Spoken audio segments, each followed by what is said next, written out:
Salam sejahtera. Baru-baru ini apabila Najib mendapat diskaun untuk hukuman penjara dan juga hukuman denda, ramai yang menjerit marah konon tak puas hati. Tapi akhirnya Anwar Ibrahim tanpa berbuat apa-apa telah pun secara sendirinya diselamatkan oleh Peguam Najib. Tanpa sengaja Peguam Najib telah pun menyelamatkan Anwar Ibrahim dengan menyatakan bahawa Anwar Ibrahim tidak pernah mencadangkan untuk pembebasan Najib. Jadi secara tidak langsung kita tahu bahawa Anwar Ibrahim tidak pernah menyokong pembebasan Najib. Jadi secara otomatiknya terselamat Anwar Ibrahim daripada kecaman kononnya beliau menyokong pembebasan Najib. Tapi hari ini satu kali lagi kita dikejutkan dengan pendedahan sendiri oleh menteri dari Kementerian Dalam Negeri, yaitu Saifuddin Nasution Ismail. Beliau kata Najib takkan dimasukkan dalam tahanan rumah. Kalau sebelum ini banyak penyokong Walaun, penyokong daripada pembangkang, penyokong Perikatan Nasional, kononnya meramalkan Najib akan dapat keistimewaan lagi, yaitu dimasukkan dalam tahanan rumah. Tapi sebenarnya apa berlaku? Tiada dimasukkan dalam tahanan rumah. Jadi ramalan dan juga telahan daripada pembangkang Perikatan Nasional, walaun di luar sana adalah satu fitnah yang tidak benar. Kalau mereka kata Najib mungkin akan pula dapat tahanan di rumah, maka ini jawapannya tidak. Najib takkan dimasukkan dalam tahanan rumah. Mantan Perdana Menteri Datuk Seri Najib Razak yang sedang menjalani hukuman penjara tidak akan meneruskan tempoh tahanannya di bawah sistem tahanan rumah, kata Menteri Dalam Negeri Datuk Saifuddin Nasution Ismail. Hanya banduan yang ditahan kurang daripada 4 tahun, warga emas, wanita mengandung dan orang kurang upaya layak dipertimbangkan di bawah sistem ini, lapor Malaysia kini. Jadi saudara-saudara sekalian, hanya satu yang Najib layak dalam kategori ini, yaitu warga emas. Tapi tak tahulah Najib ini memang sah, tak dimasukkan dalam senarai tahanan rumah. Jadi kalau selepas ini ada lagi yang menyatakan perkara kononnya Najib akan dibebaskan sebagai tahanan rumah, itu adalah bohong sama sekali. Media sebelum ini melaporkan bahawa Putrajaya bersetuju untuk melaksanakan sistem ini untuk mengurangkan kesesakan di penjara dan tidak boleh disalahguna oleh mereka yang didapati bersalah. Saya ingin menafikan naratif nakal sesetengah media yang mendakwa pelaksanaan tahanan rumah bertujuan untuk menempatkan Najib di bawah tahanan rumah. Mereka nakal sehingga tidak dapat melihat perspektif mengurangkan kesesakan di penjara. Pelaksanaannya khusus untuk kategori banduan tertentu. Sebuah panel akan membuat penilaian dan mencadangkan jenis kesalahan di mana tempoh hukuman penjara kurang 4 tahun. Jika seseorang dipenjara sehingga 20 tahun, mereka tidak boleh diberikan tahanan rumah dengan mudah, kata Saifuddin. Baru-baru ini lembaga rayuan telah mengurangkan hukuman penjara Najib daripada 12 tahun kepada 12 tahun penjara dan denda 210 juta ringgit kepada 6 tahun penjara dan denda 50 juta ringgit. Jadi saudara-saudara sekalian, dengan kenyataan daripada menteri sendiri, yaitu Menteri Kementerian Dalam Negeri Saifuddin Nasution Ismail, ini satu kenyataan bahawa Najib memang akan menghabiskan hukuman penjara beliau di penjara, bukan di rumah. Telah disahkan hari ini, Najib takkan dimasukkan dalam tahanan rumah. Hanya banduan yang ditahan kurang daripada 4 tahun, warga emas, wanita mengandung dan orang upaya sahaja yang layak dipertimbangkan di bawah sistem ini, lapor Malaysia kini. Saudara-saudara sekalian, daripada beberapa kategori ini, Najib hanya layak untuk warga emas. Beliau bukan wanita mengandung, Jauh sekali orang kurang upaya. Beliau pula dihukum penjara lebih daripada 4 tahun. Menurut kenyataan daripada Saifuddin, beliau kata orang yang hanya kurang daripada 4 tahun penjara saja yang boleh dipertimbangkan. Jadi melayanglah harapan Najib. Kita jumpa lagi. Selamat pagi, salam sejahtera. Saudara-saudara sekalian, nampaknya Parti Bersatu Tiada Harapan untuk memecat atau mendapatkan semula PRK, pilihan raya kecil, untuk 6 buah negeri ataupun 6 buah kerusi parlimen. Ini sebabnya. Baru saja kita temui faktor ataupun faktanya ini.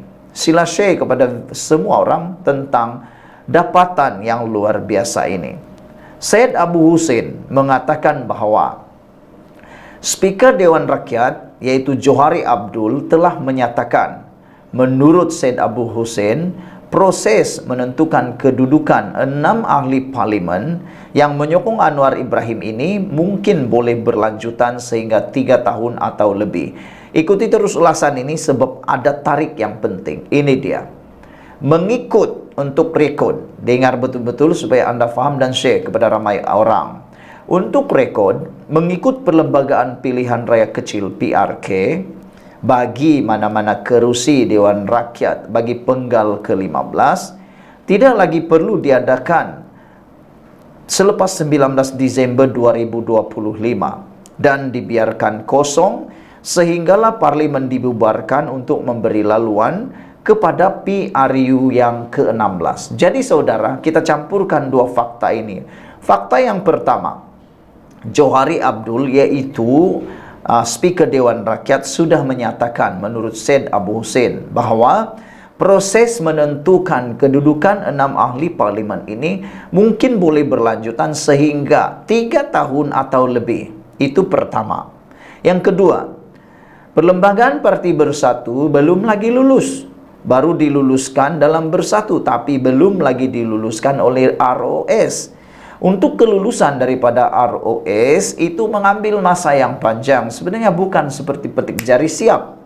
Selain itu untuk diwartakan lagi dan dikuatkuasakan lagi. Semua yang kita sebut tadi itu mungkin boleh mengambil masa paling cepat pun 1 tahun. Ini pula ditambah lagi mereka daripada pembangkang. Ini ditambah lagi ROS itu adalah di bawah Kementerian Dalam Negeri. Jadi daripada itu besar kemungkinan, inilah politik, mungkin berlaku kelewatan kelulusan ROS untuk pindaan perlembagaan itu. Manalah tahu kan. Jadi kalau ambil 1 tahun masa, sekarang dah tahun 2024, maka mau lulus itu kalaulah dikatakan 1 tahun, belum tentu lagi mereka dibuang. Ingat, belum tentu lagi 4 ahli parlimen, 6 ahli parlimen ini dibuang. Kerana ada proses yang kedua. Ia pula proses yang kedua melalui mahkamah. Nah, di mahkamah ini yang paling lama. Di mahkamah paling cepat pun 6 bulan. Ya, 6 bulan sebab anda tahu kes itu boleh dibawa daripada mahkamah yang paling rendah sampailah kepada semakan di Mahkamah Persekutuan. Semua itu boleh cakap ambil masa 6 hingga 2 tahun atau 3 tahun. Macamlah kamu tidak pernah dengar kes-kes mahkamah sekarang kan. Muhyiddin punya kes saja sudah 2 tahun. Tak siap-siap lagi, belum mula bicara, ini baru menentukan sama ada beliau dibebaskan atau tidak. Itu pun sudah lama. Ini kan pula tentang hak ahli parlimen. Jadi kalau campur setahun untuk kelulusan parlimen, kelulusan ROS, campur lagi 1 tahun untuk perbicaraan di mahkamah, dah 2 tahun. Selepas 2 tahun itu dah mencapai bulan Disember 2025. Jadi menurut perlembagaan pilihan raya kecil atau PRK bagi mana-mana kerusi Dewan Rakyat penggal ke-15 tidak lagi perlu diadakan selepas 19 Disember 2025 dan dibiarkan kosong sehinggalah parlimen dibubarkan untuk memberi laluan kepada PRU yang ke-16. Makna kata, kalau 2 tahun 1 tahun proses kelulusan, 1 tahun lagi perbicaraan, belum lagi sampai proses kepada undian ataupun pengesahan di Dewan Rakyat. Nah, makna kata kalau ia mencapai 19 Desember 2025, maka kerusi itu tidak perlu lagi mengadakan pilihan raya kecil dan ia tidak perlu lagi diisi dan dibiarkan kosong sehinggalah parlimen dibubarkan. Bila dibiarkan kosong, biasanya akan ada lantikan yang akan terus menerajui tempat itu dan silap-silap hari bulan 5 atau 6 ahli parlimen yang menyokong Anwar Ibrahim ini mungkin akan dilantik sebagai senator. Begitulah cerita dia. Jadi saudara-saudara sekalian, perkara 54 dalam kurungan 1, Perlembagaan Persekutuan memperuntukkan kekosongan luar jangka sesuatu kerusi parlimen tidak boleh diisi jika ia berlaku dalam tempoh 2 tahun dari tarikh akhir terbubarnya parlimen untuk PRU berikutnya. Dalam perkembangan berkaitan, Syekh Abu Hussein sekali lagi mengulangi dakwaan bahawa masih ada beberapa ahli parlimen bersatu akan menyokong atau menyatakan sokongan kepada kerajaan.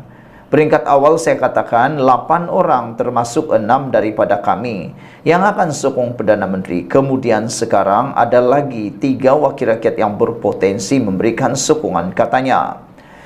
Mendakwa mereka yang masih setia belum menyatakan sikap sebab bimbang. Syed Abu Hussein sebaliknya berkata, mereka perlu berani demi negara. Walaupun pindahan perlembagaan dah buat, mereka masih lagi boleh sokong Perdana Menteri.